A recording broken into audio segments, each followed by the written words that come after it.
بسم اللہ الرحمن الرحیم اللہم انفعنا بما علمتنا وعلمنا ما ينفعنا اللہم الہمنا مراشد امورنا وقنا شرور انفسنا ربنا تقبل منا انك انت السمیع العلیم.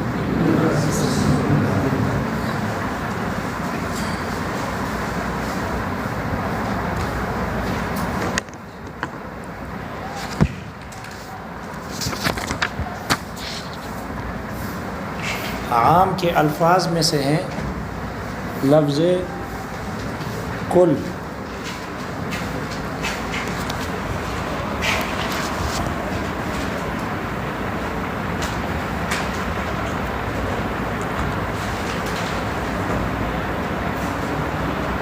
کل امرأة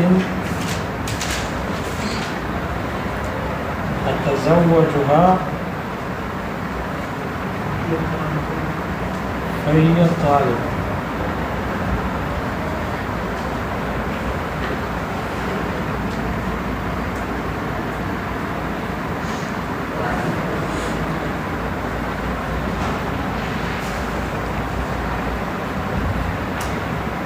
أنت طالب كل تطليقة.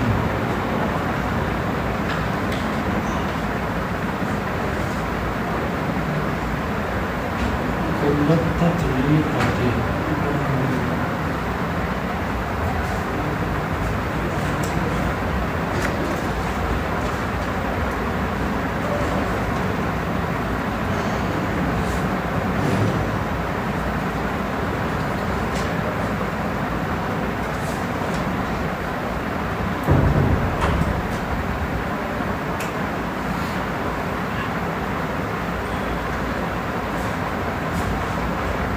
كل رمان مأكول. كل رمان.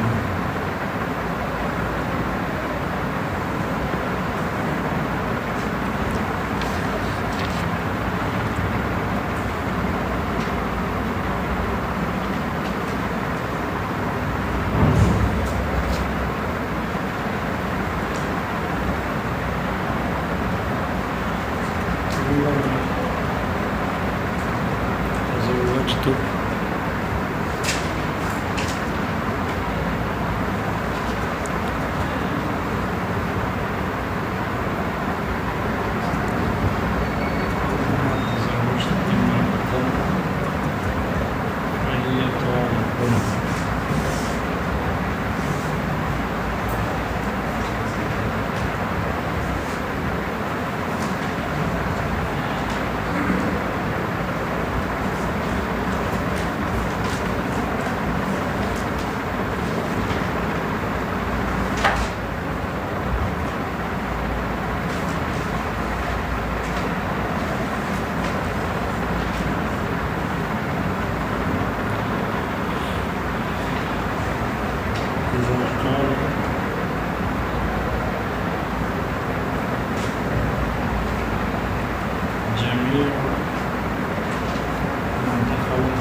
نفلا واحدا بينهم.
دعا ہو گئی؟ آپ غائب تھے کئی دنوں سے، رخصت منظور تھی جی، کیا ہو گیا؟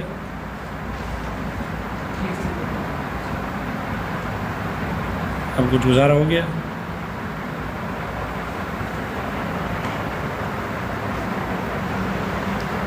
حروف عام کے حروف میں سے ہے لفظ کل.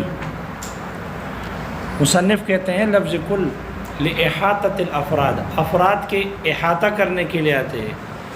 علی سبیل الافراد، افراد کے طریقے پر، افراد کے احاطے کے لیے آتا ہے لیکن افراد کے طریقے پر، یعنی ہر فرد کے لیے مستقل طور پر حکم ثابت کرنے کے لیے. پورے افراد کے احاطہ کرنے ہیں لیکن ہر فرد کے لیے الگ الگ حکم ثابت کرنے کے طریقے پر لفظ کل آتا ہے. یہ اسم پر داخل ہوتا ہے کیونکہ لفظ کل جو ہے لازم الاضافت ہے، یہ اسم پر داخل ہوتا ہے اس لیے کہ جب اس کے لیے اضافت لازم ہے تو مصنف شارح کے مطابق فعل مضاف الیہ نہیں ہو سکتا. اسم کی خاصہ میں سے مضاف ہونا ہے، یہ اسم کی علامت میں سے مضاف ہونا. آیا یہ مضاف الیہ بھی اسم کی علامت ہے یا نہیں، اس میں نحویین کا اختلاف ہے. بعض حضرات جیسے مضاف کو اسم کی علامتوں میں شمار کرتے ہیں، اسی طرح مضاف الیہ کو بھی اسم کی علامتوں میں شمار کرتے ہیں. اس لیے کہتے ہیں فعل مضاف الیہ نہیں ہو سکتا، لیکن بعض نحویین کے نزدیک فعل مضاف الیہ ہی ہو سکتا ہے جیسے یوم ینفع الصادقین، یوم ینفع، یوم کی اضافت ینفع کی طرف ہے، اور وہ لوگ ان میں پھر تعویل کرتے ہیں، نفع کے معنی میں لیتے ہیں۔ بہرحال شارح کا مذہب بھی یہی ہے کہ مضاف الیہ فعل نہیں ہو سکتا، اور لفظ کل لازم الاضافت ہے، مضاف کا ہونا ضروری ہے اس کے کہ اضافت کے ساتھ استعمال ہو، لہذا یہ لفظ کل اسم پر داخل ہوگا۔ تو جس اسم پر داخل ہو، لفظ کل تو عموم کے لیے آتا ہے، یہ عام کے الفاظ میں سے ہے، جس اسم پر داخل ہوگا اس اسم میں بھی عموم کو ثابت کرے گا، وہ اسم بھی عام ہو جائے گا۔ پھر ہم دیکھیں گے یہ معرفہ پر داخل ہے، نکرہ پر داخل ہے۔ اگر یہ نکرہ پر داخل ہے تو اس نکرہ کے اس اسم کے افراد میں عموم کو ثابت کرے گا، اس نکرہ اسم کے افراد میں عموم کو ثابت کرے گا۔ اور اگر یہ معرفہ پر داخل ہے تو پھر اس اسم کے اجزاء میں عموم کو ثابت کرے گا، اس اسم کے اجزاء میں عموم کو ثابت کرے گا۔ جیسے کہ لفظ کل دیکھو عموم کے لیے ہے، اسم پر داخل ہے، کل امرأۃ، اگر کوئی آدمی یہ کہے کہ کل امرأۃ اتزوجها فہی طالق، ہر وہ عورت کہ جس سے میں شادی کروں اس کو طلاق ہے، لہذا یہ جس عورت سے اسم میں عموم آ گیا، اسم عام ہو گیا، نکرہ ہے، تو اس نکرہ کے افراد میں عموم ثابت کرتا ہے۔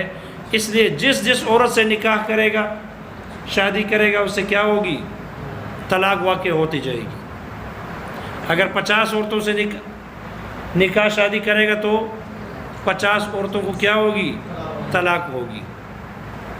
اس لیے کہ کل کل عموم کے لیے آتا ہے، اور جس اسم پر نکرہ پر داخل ہو تو ان کے افراد میں عموم ثابت کرتا ہے۔ اس لیے عورت جو امرأۃ اسم ہے، ان میں عموم آ جائے گا، اب جتنی عورتوں سے نکاح کرے گا طلاق۔ یہ کل کا لفظ جب اسم پر داخل ہو تو اسم میں عموم پیدا ہو جائے گا، اور اسم کے ضمن میں فعل میں بھی عموم پیدا ہوگا، لیکن اسم کا عموم قصدن ہوگا، ارادتن ہوگا، اور فعل کا عموم اس کے ضمن میں ہوگا، فعل کا عموم اسم کے ضمن میں ہوگا۔ لہذا جتنی عورتوں سے نکاح کرے گا طلاق واقع ہوتی رہے گی، لیکن اگر ایک ہی عورت سے دوسری مرتبہ نکاح کر لے تو دوسری مرتبہ نکاح کرنے سے طلاق واقع نہیں ہوگی۔ کیوں؟ اگر 50 عورتوں سے نکاح کرے طلاق واقع ہوگی، لیکن اگر ایک عورت سے دوسری مرتبہ نکاح کرے پھر طلاق واقع نہیں ہوگی، اس لیے کہ امرأۃ میں عموم نہ ہوا، نئی عورت نہیں ہوئی بلکہ عورت دوسری وہی ہے۔ جب وہی عورت ہے تو امرأۃ میں عموم نہ ہوا تو فعل میں بھی عموم نہ ہوگا، اس لیے کہ فعل کا عموم تو ضمنی ہے، اسم کے عموم کے تابع ہے، لہذا نئی عورت سے نکاح کرے گا طلاق واقع ہوگی، لیکن اگر ایک عورت سے دوسری مرتبہ شادی کرے گا تو طلاق واقع نہیں ہوگی۔ یہ بات سمجھ میں آ گئی؟ تو لفظ کل افراد کے احاطے کرنے کے لیے آتا ہے، لیکن علی سبیل الافراد ہر فرد کے لیے الگ الگ حکم ثابت کرنے کے لیے آتا ہے۔ لہذا کل امرأۃ تزوجها فہی طالق میں جس عورت سے نکاح کرے گا اس کو طلاق واقع ہو جائے گی۔ دوسری مرتبہ اگر ایک عورت سے نکاح کر لے تو اب یہ عورت نئی نہ ہوئی، وہی عورت ہے، تو امرأت میں عموم نہ ہوا۔ جب امرأ میں عموم نہ ہوا تو فعل کا عموم تو اسم کے عموم کے تابع ہے ضمن میں، لہذا اس کے ساتھ نکاح کرنے سے طلاق واقع نہ ہوگی، کیونکہ اس نے کہا کہ جس عورت سے میں نکاح کروں طلاق، لہذا اب نکاح کر لے تو طلاق نہیں ہوگی، اس لیے کہ دوسری عورت میں تکرار نہیں پایا گیا، اس میں عموم نہیں پایا گیا، اس لیے دوسری مرتبہ اگر نکاح کرے گا طلاق نہیں ہوگی۔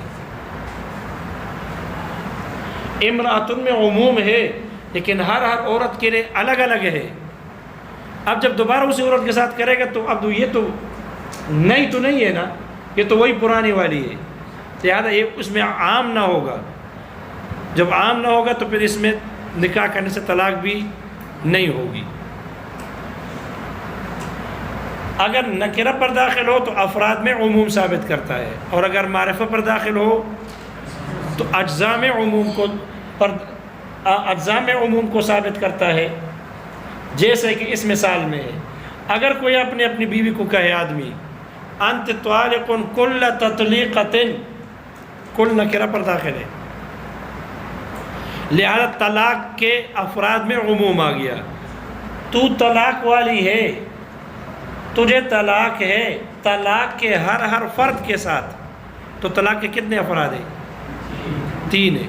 تو کتنی طلاقیں ہو جائے گی؟ 3 طلاقیں واقع ہو جائے گی. اور اگر معرف باللام کر کے ذکر کرے انت طالق کل التطلیقۃ، تو معرفہ میں اجزاء کے عموم ہے، اس لیے کتنی طلاقیں واقع ہوگی؟ تمہیں طلاق ہے طلاق کے ہر جز کے ساتھ، طا، لام، قاف، تمام اجزاء کے ساتھ تمہیں طلاق ہے. تو اسے کتنی طلاقیں ہوگی؟ 1 طلاق واقع ہوگی. اجزاء میں عموم آ جائے گا اور ادھر افراد میں عموم ہوگا. اس لیے مصنف کہتے ہیں کہ فقہاء نے پھر اہل عرب کے اس قول کو سچائی میں سچ اور جھوٹ پر کے درمیان فرق کیا ہے کہ جو یہ کہے کل رمان معقول، رمان انار، اور یہ نکرہ ہے کل داخل ہو گیا، تو کل کے داخل ہونے سے یہ عام ہو گیا اور افراد کے عموم کے لیے ہے. اس لیے انار کا ہر فرد معقول کہا جاتا ہے عادتاً. تو یہ کلام سچا ہے جھوٹا ہے؟ سچا ہے نا، سچا ہے. اور اگر یہ کہ کل الرمان معقول، انار کا ہر جز کھایا جاتا ہے، تو یہ سچا ہے یا جھوٹا ہے؟ اس لیے کہ انار کا تو اندر کھایا جاتا ہے، اوپر کا چھلکا تو پھینک دیا جاتا ہے عادتاً. یہ عادتاً کی قید لگانی پڑے گی وگرنہ پھر اعتراض آئے گا. اس لیے کہ رمان میں بہت سے رمان خراب ہوتے ہیں، نہیں کھائے جاتے، تو ہم قید لگے دیں گے مما یصلح ان یوکل، جو صلاحیت رکھتے ہیں وہ انار کھائے جانے کی. ٹھیک ہے. اور بعض خراب بھی کھا لیتے ہیں، بعض خراب بھی کھا لیتے ہیں. معقول ہے کہ بکریاں کھا لیتی ہیں، انسانوں کی بات ہے، بکریاں چھلکے بھی کھاتے ہیں. یہ بات سمجھ میں آ گئی؟ تو جو بیمار ہو وہ چھلکا بھی کھاتا ہے، اس لیے کہ پیٹ کے درد کے لیے مجرب نسخہ ہے. اگر انار کے چھلکے کو سائے میں خشک کیا جائے، دودھ میں نہیں، سائے میں خشک کر کے پھر اس کو گرینڈر کیا جائے، یا ویسے بھی کھا لیتے ہیں انار چھلکے کے ساتھ، اور پیٹ خراب ہو تو ٹھیک ہو جائے گا. لیکن یہ بہرحال طبیب سے رابطہ کر لیں اس لیے کہ نیم حکیم خطرہ ہے. فقہاء نے کہا اہل عرب کا یہ جو قول ہے، پہلا قول سچا ہے اور دوسرا قول جھوٹا ہے، اس لیے کہ انار کے تمام اجزاء عادتاً نہیں کہے جاتے. یہ ہے لفظ کل جو عموم کے لیے آتا ہے، افراد کے احاطہ، تمام افراد کا احاطہ کرنے کے لیے، لیکن علی سبیل الافراد، ہر فرد کے لیے. گویا کہ یہ فرد ہے، اس کے ساتھ کوئی اور نہیں ہے، اس کے لیے الگ حکم. گویا کہ یہ فرد ہے، اس کے ساتھ کوئی اور فرد نہیں ہے، اس کے لیے حکم ثابت. تو ہر فرد کے لیے حکم ثابت کیا جاتا ہے دوسرے افراد سے قطع نظر کرتے ہوئے، اور حکم تمام افراد کے لیے ثابت ہو جاتی ہے. اور وہ اسم عام ہو جاتا ہے، اور اس کے ضمن میں فعل میں بھی عموم ثابت ہو جاتا ہے، فعل بھی عام ہوتا ہے. لفظ کل سمجھ میں آ گیا؟ کبھی کبھی اس لفظ کل کے ساتھ ماں مل جاتی ہے. یہ لفظ کل کے ساتھ ماں مل جاتی ہے. جب یہ ماں مل جاتی ہے تو اب اس کو فعل پر داخل کرنا درست ہے، اس لیے کہ ماں مصدریہ ہے. اب ہو جائے گا کلما تزوجت امرأۃ فہی طالق. جب فعل پر داخل ہو گیا تو اب فعل میں عموم ثابت کر دیتا ہے. لہذا اگر لفظ کل کے ساتھ ماں مل جائے تو پھر اس میں فعل میں عموم قصدن ثابت ہوگا، اور فعل کے ضمن میں اسم میں عموم ضمناً ثابت ہوگا. قصدن فعل میں عام ہوگا، اس کے ضمن میں اسم عام ہو جائے گا، بالکل لفظ کل کے برعکس ہو جائے گا. وہاں اسم عام قصدن اور فعل کا عموم ضمنن، اور جب ما اس کے ساتھ مل جائے تو فعل کا عموم قصدن اور اسم کا عموم ضمنن. لہذا اگر کوئی آدمی اس طرح بکواس کرے کلما تزوجت امرأۃ فہی طالق، تو یہ ما تو مصدریہ ہے، وقت کے معنی میں ہے. اے کل وقت اتزوج امرأۃ یا تزوجت امرأۃ فہی طالق. لہذا اب جس عورت سے، اس کا مطلب ہے کہ جب جس وقت میں کسی عورت سے نکاح کروں اس کو طلاق ہے.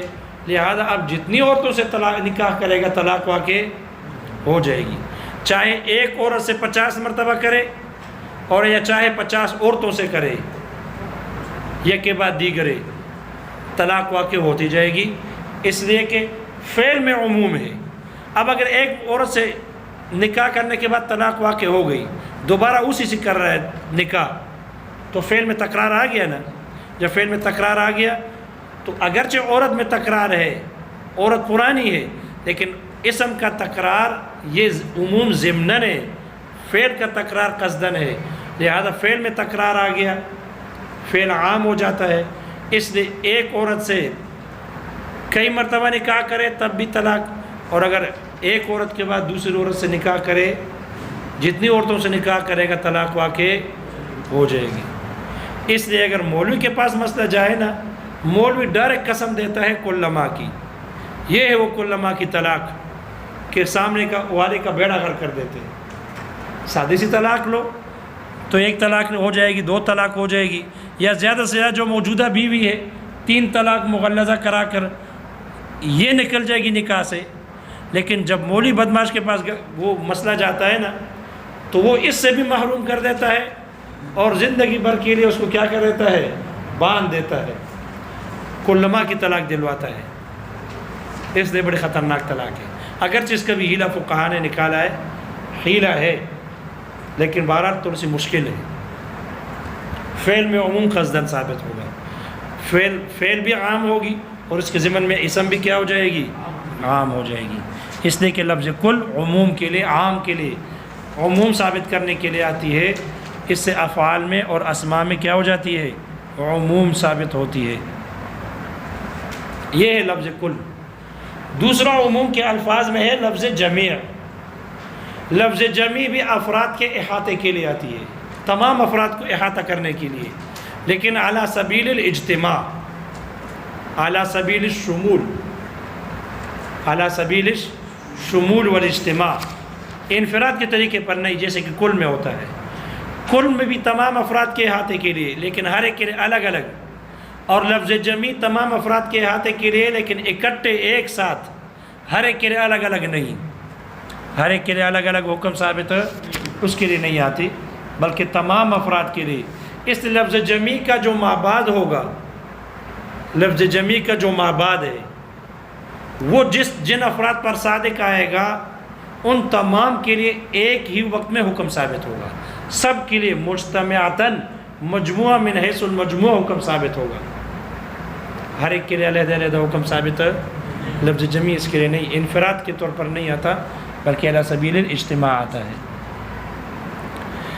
مصنف نے بطور تفریح اس کو سمجھانے کے لیے یہ کہا لفظ جمیع کے وضاحت کے لیے، اس سے لفظ جمیع میں، لفظ کل میں اور لفظ من کے عموم میں فرق بھی واضح ہو جائے گا. اگر کوئی امام المسلمین، امام المجاہدین، یہ مجاہدین کو یہ ترغیب دے کر کہے مسلمانوں نے کافروں کے قلعے کا محاصرہ کیا، کافر اندر قلعہ بند ہو گئے، اب امام المسلمین نے کہا جمیع من دخل هذا الحصن اولا، وہ تمام کے تمام افراد جو اس قلعے میں اولا سب سے پہلے داخل ہوں، فلہ من النفل کذا، فلہ من النفل کذا، اس کو یہ انعام ملے گا. ایک تمہاری غنیمت میں حصہ ہے. پیچھے کل گزر گیا من قتل قتیلا فلہ سلبہ، جو آدمی کسی کو قتل کر دے جہاد میں تو اس مقتول کا آلات حرب، ساز و سامان سارا اس مجاہد کو مال غنیمت میں ملے گا، مال غنیمت کے حصے کے علاوہ. اسی طرح امام المسلمین نے انعام کا اعلان کیا کہ اس کو مستقل انعام ملے گا جو سب سے پہلے اس قلعے میں داخل ہو جائے. لفظ جمی ذکر کر دی، اور لفظ جمی جس پر داخل ہو تو وہ جن پر صادق آئے گی ان تمام کے لیے اکٹھے ایک ہی حکم ثابت کرنے کے لیے آتا ہے. تو انعام کے اعلان کرنے کے بعد فدخل عشرۃ معا، 10 لوگ ایک ہی وقت میں داخل ہو گئے. ان لهم نفلا واحدا بینہم، ان 10 کے 10 کے لیے ایک ہی انعام ملے گا جو ان کے درمیان مشترک ہوگا، وہ سب ان میں شریک ہوں گے. اس لیے کہ لفظ جمی افراد کے احاطے کے لیے آتا ہے، لیکن علی سبیل الاجتماع ہے، انفراد نہیں. اس لیے ہر ایک کے لیے الگ الگ نہیں بلکہ سب کے لیے ایک ہی انعام ملے گا جو ان کے درمیان شریک ہوگا. لیکن اگر لفظ جمی استعمال کر کے 10 ایک ساتھ داخل نہ ہو، فدخل عشرۃ فرادا، 10 داخل ہو جائے ایک ایک کر کے، 10 سب سے پہلے داخل ہو گئے لیکن ایک ایک کر کے داخل ہو گئے، معاً نہیں ہے، تو لفظ جمی کا حقیقی معنی پر عمل ہو سکتا ہے؟ لفظ جمی تو اکٹھے سب کے لیے حکم ثابت کرنے کے لیے آتا ہے، افراد کے احاطے کے لیے تو آتا ہے، لیکن علی سبیل الاجتماع آتا ہے. لہذا لفظ جمی کے حقیقی معنی کا تقاضا ہے کہ کسی کو کچھ نہ ملے. جو ایک ایک کر کے داخل ہو گئے 10، ان میں سے کسی کو بھی کچھ نہ ملے، لیکن ان میں سے جو پہلا والا داخل ہوگا وہ انعام کا مستحق ہو جائے گا. لفظ جمی کو کل کے معنی میں لے لیا مجازن، لفظ جمی کو کل کے معنی میں لیا، اور کل کی صورت میں جب 10 علیحدہ علیحدہ داخل ہوں تو وہاں پہلا داخل ہونے والا مستحق کے انعام ہوتا ہے. اسی طرح یہاں پر بھی اگر 10 علیحدہ علیحدہ داخل ہوں ایک ایک کر کے تو ان پہلا جو داخل ہوگا وہی مستحق کے انعام ہوگا. مجازن لفظ جمی کو کس معنی میں لیا؟ کل کے معنی میں لیا. کس کے معنی میں؟ کل کے معنی میں لیا. خیال کرنا، کل کے معنی میں لیا ہے، بعینہ ہی کل نہیں ہے، کل کے معنی میں ہے. اس لیے کہ اگر بعینہ ہی کل ہوتا تو بعینہ ہی کل کی صورت میں اگر 10 ایک ساتھ داخل ہو تو وہ تو ہر ایک کے لیے الگ الگ حکم ثابت کرنے کے لیے آتا ہے. لہذا 10 کے 10 انعام کے مستحق ہوں گے مستقل طور پر. اور یہاں لفظ جمی کی صورت استعمال کی ہے تو یہاں تو ایک ہی انعام کا مستحق ہے اگر ایک ساتھ داخل ہو. معلوم ہوا یہ جمی کل کے معنی میں ہے، بعینہ ہی کل نہیں. یہ بات سمجھ میں آ گئی؟ مجازن، مجازن لفظ جمی کل کے معنی میں ہے کہ جب ایک ایک کر کے داخل ہو. البتہ اس پر اعتراض ہے. اس پر کیا ہے؟ اس پر اعتراض ہے. اعتراض یہ ہے کہ آپ تو جمع بین الحقیقت والمجاز کر رہے ہو، جمع بین الحقیقت والمجاز کر رہے ہو. ایک ہی لفظ ہے جمی، جب 10 ایک ساتھ داخل ہو تو اس کا حقیقی معنی ہے، اور جب 10 الگ الگ داخل ہو تو اسی وقت اسی لفظ جمی سے پھر مجازی معنی کل کے معنی میں آپ نے لے لیا مجازن. تو ایک لفظ کا ایک ہی وقت میں حقیقی معنی بھی مراد لینا اور مجازی بھی مراد لینا، یہی جمع بین الحقیقت والمجاز ہے. جو ناجائز اور حرام ہے عندکم، تمہارے نزدیک یہ حرام ہے. پتہ نہیں اشکال سمجھ میں آ گیا؟ اس کا جواب دیا کہ ہم نے بعینہ ہی کل کے معنی میں نہیں لیا. بعینہ ہی کل کے معنی میں، اگر ہم بعینہ ہی کل کے معنی میں لیتے مجازن تو آپ کا اشکال درست تھا، لیکن ہم نے بعینہ ہی کل کے معنی میں نہیں لیا، بلکہ یہ بعینہ ہی کل نہیں لیا لیکن کل کے معنی میں لیا. کل کے بعینہ ہی کل نہیں لیکن کل کے معنی میں ہے.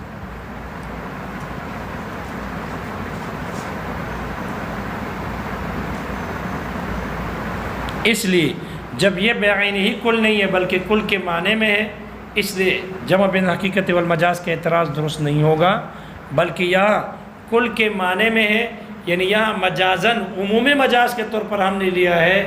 عموم